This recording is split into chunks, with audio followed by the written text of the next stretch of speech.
Hey, what's going on, everybody? Welcome back to Mid-Level Media. So, we just got the announcement for a pretty awesome Wes Anderson 10 film 4K collection from the Criterion collection that's going to be coming out at the end of September. So, it got me thinking about some other directors that we could like curate a 4K box set for. And I know Wes Anderson, like there's I think maybe one or two of his films have been left out of that 10 film box set, but pretty much every one of his movies are in that box set. But I wanted to pick four pretty notable directors that have pretty vast filmographies to make things a little bit more interesting and kind of curate a box set for each one of those directors, because some of these directors, they've got 20, 30 films under their belts, but I only allowed myself to pick 10 of their movies to make a box set with. So things can get pretty interesting. And it was actually kind of hard for a couple of these directors for sure. I'm not gonna lie. Like I was really like having to decide, like, oh, I can't leave this one out, but I gotta put this one in, or this one's gonna make it feel like a more complete box set or a more complete look at their entire filmography. So it actually got pretty interesting. And I would be interested to know, like, where I went wrong, in your opinion, like what movies would you have put in these box sets? The filmmakers that I chose, we'll just get into it again, four pretty big filmmakers. We've got Steven Spielberg, we've got Ridley Scott, Wes Craven, and John Carpenter. Those are going to be the four directors that I tackle here today. And most of these movies, I think there might be like one, possibly two movies like in these 40 movies that I'm going to discuss that I haven't seen, that I just kind of included because I know that they come up often when people talk about these directors. So I still wanted to include them in these sets. But yeah, before we get into it, guys, just a fun kind of, I don't expect any of these box sets are going to happen. So this is strictly just kind of just meant for fun, just kind of a speculation video. Like if they were going to do a box set of these directors, like should these be the 10 films that should be included in those box sets? But I mean, I would love to see more director box sets for sure in the future. And also when it comes to these directors in particular, I would love like full filmography box sets, like especially like all 4K new features. Like that could get expensive though, like especially when it comes to some of these directors and how many movies they got. But anyway, guys, like, comment, subscribe to the channel. Again, leave your comments down below. I want to know what you guys have to say about some of my picks for these box sets, because I think it's going to get pretty controversial. I do. But let's go ahead and get into it, guys, and let's start with John Carpenter. So, John Carpenter is a very interesting director. Now, people mostly know him for the horror genre, but he's definitely played around with some other genres at certain points in his career. I consider like the 70s and 80s to be peak John Carpenter. Not that he didn't have good stuff in the 90s, because he does, but I don't have a ton of his stuff from the 90s on this list for sure. I'll just go ahead and say it because like it's almost impossible to leave out like his run from the 80s. Like there was like banger after banger after banger. I was like, I can't leave this out, I can't leave that out. So it didn't leave very much room for some of the stuff that would come out in the 90s and the 2000s and 2010s. Like we can forget about that stuff. We don't need that in John Carpenter's filmography. Let's just remember the good times. But we got to start with Assault on Precinct 13. Not John's first film, that was Dark Star, but this is the first movie where people started to pay attention to John Carpenter. So this is kind of his riff off of Rio Bravo. It's like part Western, part horror film, part action thriller as well. And I just watched this movie for like the first time in probably 25 years, and I freaking loved it. Like I may or may not have already put out a video on this or not, but if I haven't yet, then a video on Assault on Precinct 13 is coming. But this is the Scream Factory edition right here. And I do think Scream Factory would be a good pick to do a John Carpenter complete collection, because they've done most of his films already. There's just one that Disney kind of took back and it's now out of print, but I still think they would be a good choice. They just got to get that title back to Scream Factory. But such a great film. You got to have that one in the set. It's iconic for John Carpenter. I almost thought about leaving this one out, but I'm like, you can't make a John Carpenter box set without putting Halloween in there. But it's just because it's a part of a franchise. And there's another director that I left out some of these movies, or actually two of them that I left out the movies of a franchise because they were part of a franchise. So it didn't make sense to include those. But Halloween definitely stands on its own, as definitely one of the most influential slasher films of all time. And I think when you talk about John Carpenter, it's impossible not to think about Halloween when his name comes up. Like it goes together. It's hand in hand, guys. It's synonymous with the John Carpenter name. So Halloween's gotta be in there. Also The Fog, guys. Come on. The Fog, like John Carpenter's The Fog has to be in there as well. Like this is the run I'm talking about, guys. I'm not gonna speak too much on these films, but you got The Fog from 1980. You got Escape from New York in 1981. You got to put that in there as well. You got The Thing from 1982. You can't have a John Carpenter box set without The Thing. You have got, okay, so we're skipping over 1983 and 1985. I don't think John Carpenter put anything out in those 2 years. Or maybe he did. Maybe I'm just blanking on what he put out in 1983. But we go to 1984 and you have Starman. I left Starman out of the box set because it just doesn't. I feel like that movie kind of stands alone. Oh, what am I talking about? 1983 was Christine. I left Christine out of the box set as well. I told you I had to make hard choices. I love Christine. Okay. That is probably top 3 John Carpenter movies for me. But when you think about Christine, I feel like Stephen King's name pops up first in your head rather than John Carpenter. So I felt comfortable leaving that one out of the out of the box set. So I left Christine out, and I also left out Starman just because I feel like Starman is such a wildly like different kind of movie for John Carpenter. It just didn't feel appropriate to put that one in the box set with all these other films. But we go to 1986 and you got Big Trouble in Little China. You got to put Big Trouble in Little China in this one. Definitely, I think John's funnest movie in his entire filmography. This movie is just so freaking awesome. Kurt Russell in this film. I love Big Trouble in Little China. I didn't love it when I was a kid, but I kind of grew to love it over time. But yeah, Scream Factory had this. I don't have the Scream Factory edition, but they need to give it back to him, because it's owned by Disney now. It's a Fox title. Give it back to Scream Factory and put this one out 4K box set. Also, The Prince of Darkness, 1987. You got to put that one in there as well.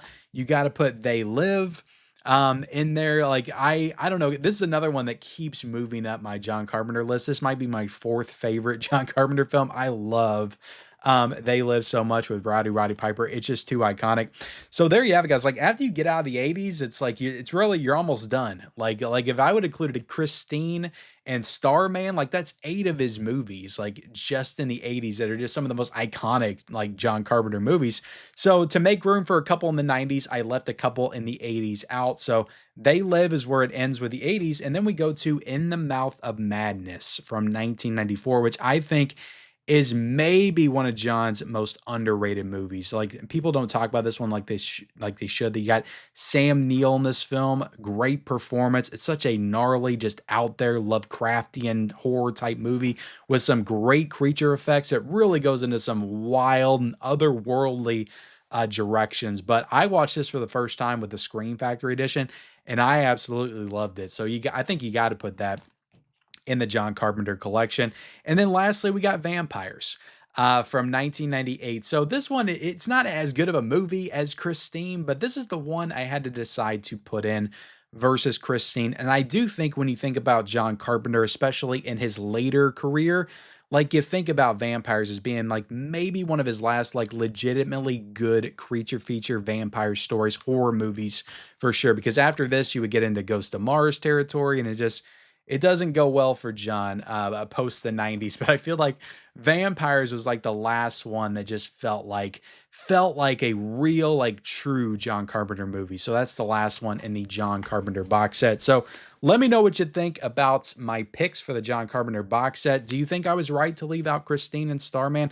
Let me know in the comment section below.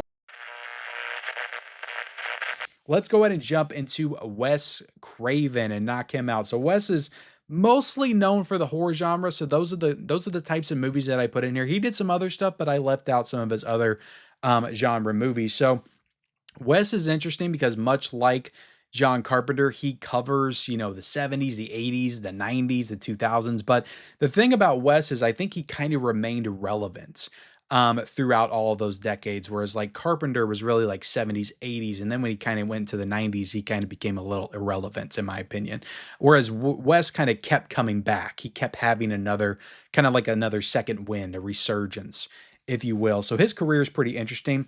Even though I think like he doesn't have like the run John did. Like the 80s run of John Carpenter is legendary. Nobody can match it. But we do have The Last House on the Left. I think you have to put this one in there. This is from 1972.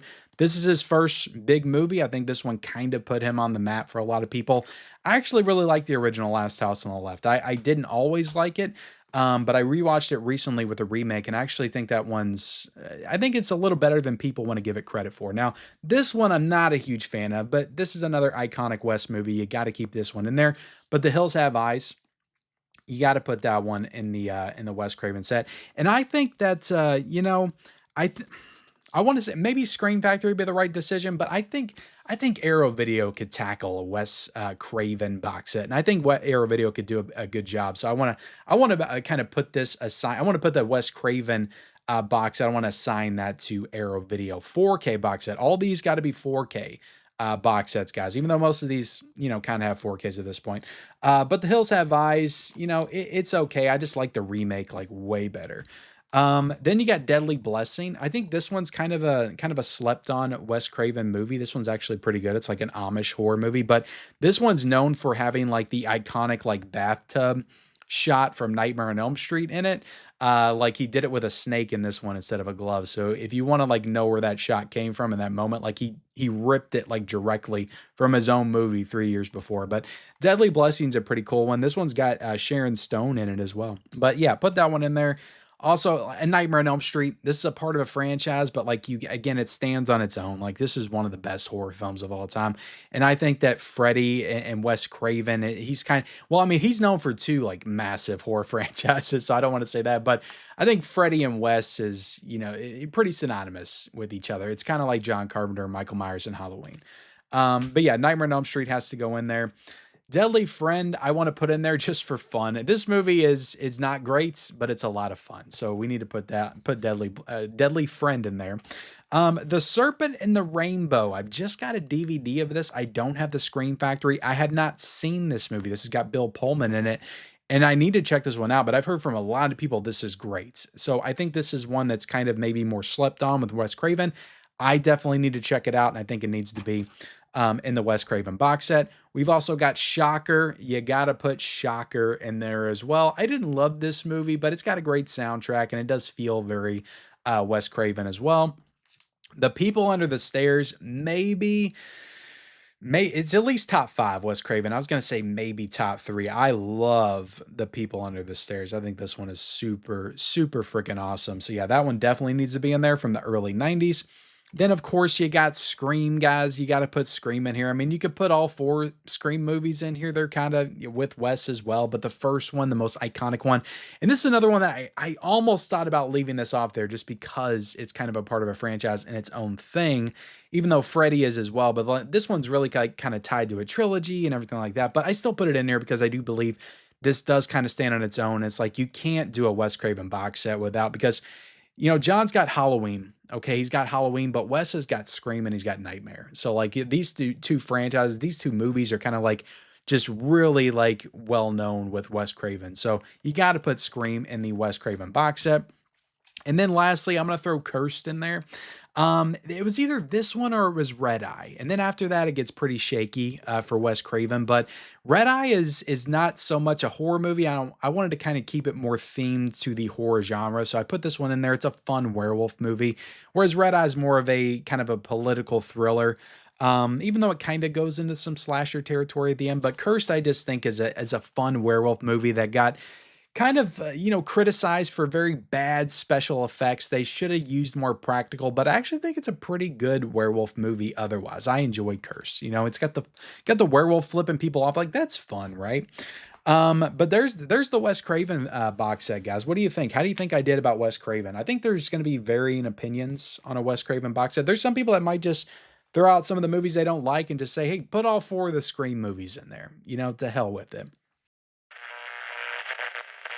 Let's go ahead and jump into, let's save Spielberg for last. Let's do Ridley Scott next.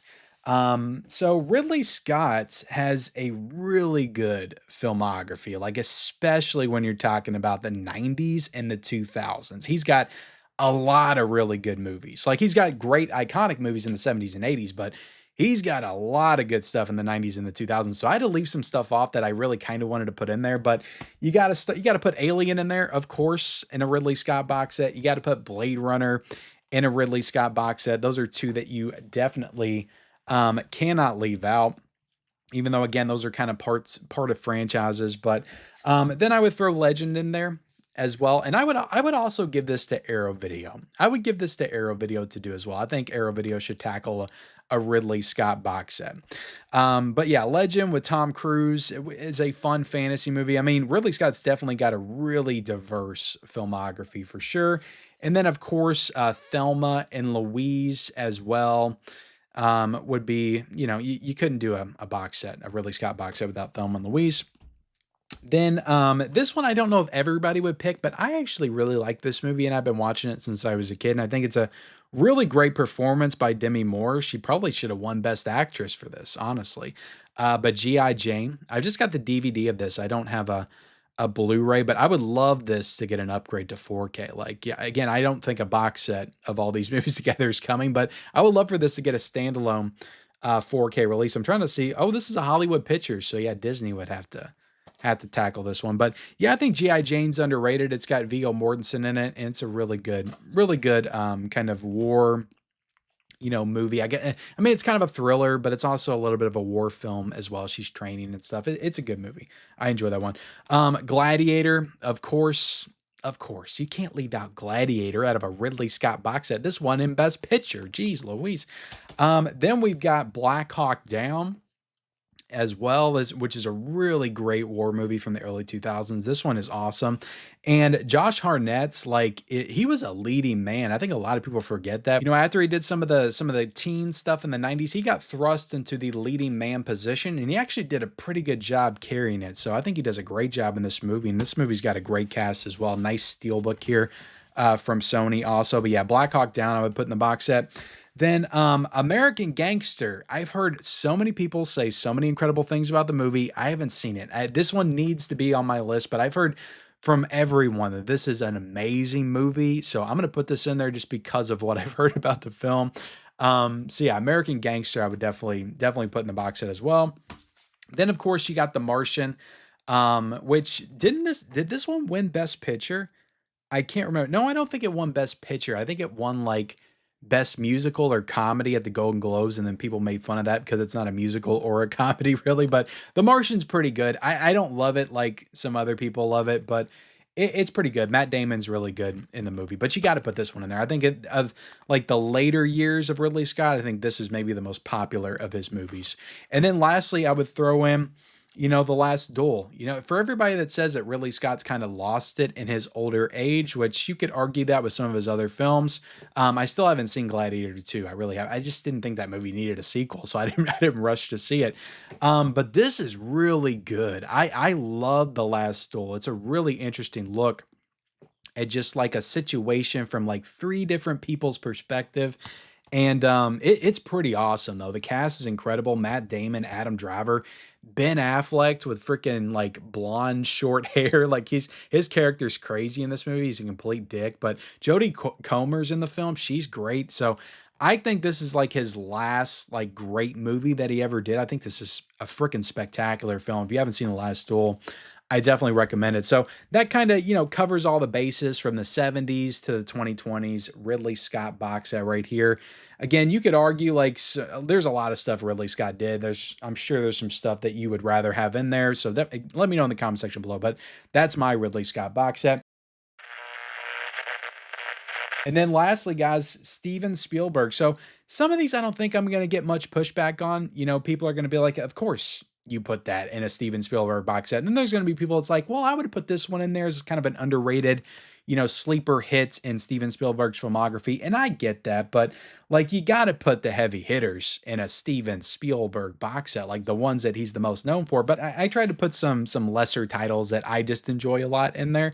So hopefully you enjoy those too. But I think you got to go with his first movie, his TV movie, Duel, I think this movie is freaking great as well for it being a TV movie, the first film by Steven Spielberg. Like you could see the talent here when you watch this movie. And this is almost like a direct lead in to Jaws. This movie feels like Jaws with a truck. It feels like the truck is Jaws in this film. So it's almost a direct lead into that. And you can kind of see with like some of the things he does with the camera, some of the tricks and stuff, like where like just some of the shots in Jaws would come from just a few years later when he made that. But this is a spectacular movie. I just watched it for the first time when the 4K came out. Absolutely loved the movie. Then we've got Jaws, guys. Of course, I just talked about it, but you. How do you do a Steven Spielberg box set and leave out Jaws? Like you just don't. You got to put this in there. Come on. And then of course, Close Encounters of the Third Kind. I definitely think there's a lot of fans of this one for sure, but there's a lot of people that think this one's a little overrated as well. I enjoy the movie. It's personally not one of my favorite Steven Spielberg movies. I don't know if it would crack my top 10, but I do enjoy the film. But I do think it's a very important film for Steven Spielberg as a filmmaker. So I think that this one is necessary to be in the box set. Then we jump to 1982 and throw in E.T. Elliot. Of course you gotta throw in E.T. I mean, this is in my top 5 favorite movies of all time. I freaking love E.T.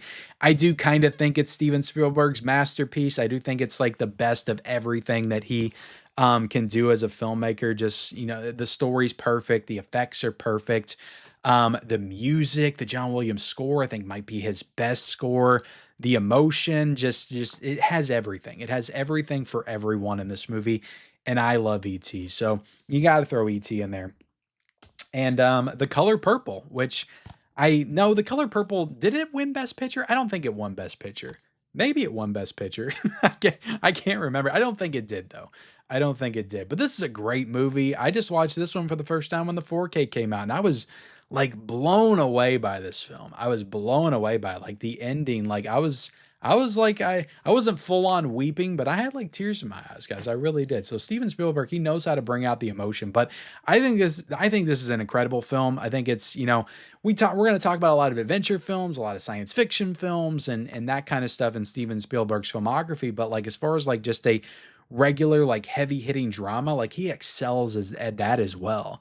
And this is a perfect example of that. So The Color Purple, and I feel like this might be like the first time he really got to flex that. I mean, Sugarland Express, you can maybe argue, but like The Color Purple, I feel like he really got to flex like his drama and his emotional storytelling skills. So The Color Purple definitely it needs to be in there. Now, you will notice by now that I don't have Indiana Jones in here. I don't. I thought about putting Raiders in there. But again, it's a part of a trilogy. It's a part of a franchise. Maybe I should have put Raiders in there. Maybe I should have, but I just chose to leave them all out because I just feel like they go together, and I don't know. He directed all 4 of them as well. So he directed every film in that franchise versus the other filmmakers I talked about. They didn't direct all the films in their respective franchises, but Spielberg did all those films. Maybe they should be in here. Maybe I should have put Raiders in here. I don't know, guys. You can debate about it in the comment section, but I chose to leave out all the Indiana Jones films just to make it fair. Just so I could throw Hook in there, guys. I know, I know there's people that are not like huge fans of Hook. I grew up with this movie. I saw it in the theaters. Maybe one of my first memories of seeing a movie in theaters. I was 6 when I saw this movie. I loved it then. I love it now. I'll never understand this movie's like rotten on Rotten Tomatoes. Like why? Like I don't get it. I love this movie so much. I still love it to this day. So I would 100% throw Hook in a Steven Spielberg box set. And I feel like it represents like him and his adventure, like fantasy storytelling, like in the 90s as well. It just feels like a very 90s, Steven Spielberg movie. And then of course the ultimate 90s Steven Spielberg movie, Jurassic Park. I got the 4K right here, but yeah, again, he's got so many like super iconic movies, like geez Louise, like when you think about it, it's Jaws, it's E.T., it's Jurassic Park, like Close Encounters, like Indiana Jones. Like this is why Steven Spielberg to a lot of people, and you don't really get a ton of pushback. Like if you say Steven Spielberg's your favorite director or he's the GOAT, he's the best of all time, there's not a ton of people that'll push back on that. There's really not, because it's hard to deny, like in terms of just actual skill, you know, behind the camera, and also just his ability to make these movies just so memorable and so iconic. And then, of course, box office wise, like these movies made a ton of money, just, you know, were insanely popular. So it's really hard to deny, like, just the greatness of Spielberg. Like, you just can't really do it. And Jurassic Park is definitely one of his best movies. So you got to put that in the box set. Of course, Saving Private Ryan. Some people would consider this the greatest war film of all time. It's hard to argue. It's a great war film. It's a great movie. And this one did not win Best Picture because Shakespeare in Love won Best Picture that year, which is kind of weird, but it's a great film, and that doesn't take away from the fact that it is a great film. So yeah, Saving Private Ryan 100% has to be in the box set. And this is one that I wanted to throw in here. Like, maybe not everyone would throw this in here, but I love this movie, and I saw it in the theaters when it came out, and I've watched it multiple times since, and it just feels like a real comfort movie for me at this point. It needs a 4K because it just got a Blu-ray Steelbook, but Catch Me If You Can. And this movie to me has always felt like the passing of the torch. Not that Tom Hanks didn't have a career after this film, but this always felt like the passing of the torch because Leo was just like heating up as an actor, I feel like.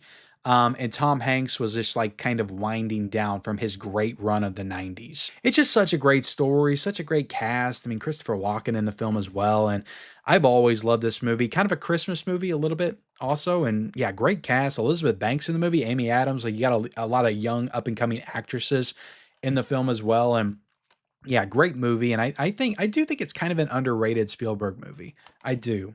And then the last one, I couldn't figure out what to do. I wanted to pick War of the Worlds. I really did want to pick War of the Worlds, and I didn't bring up Schindler's List, guys. I didn't. So I've left out like some heavy hitters. But I wanted to do War of the Worlds. I wanted to do Minority Reports.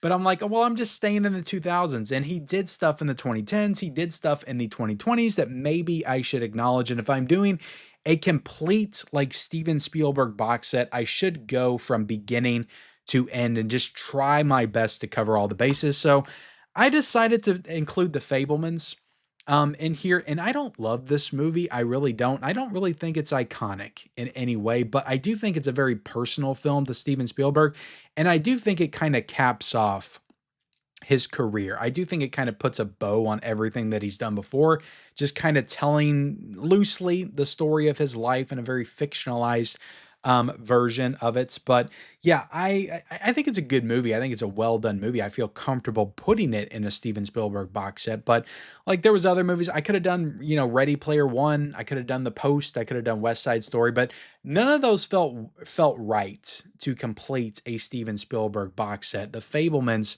felt the rightest. So is that a word, the rightest? But that's the one I decided to put in there, guys. That's what I landed on. But this was tough, guys. Steven Spielberg, Ridley Scott, Wes Craven, John Carpenter. Again, I had to leave stuff out. And I know that there's going to be people that's like, yo, could you not put this in there? How could you not put that in there?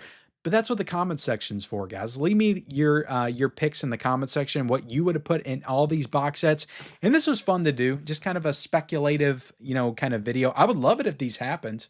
I would love it. And I do think that of the boutique labels, I think Criterion should tackle a Steven Spielberg box set. But let me know what you think about this, guys, in the comments section below. Like, subscribe, turn on bell notifications for all future videos, and follow me on all my social media accounts. Those links are down below in the description, and we'll see you next time.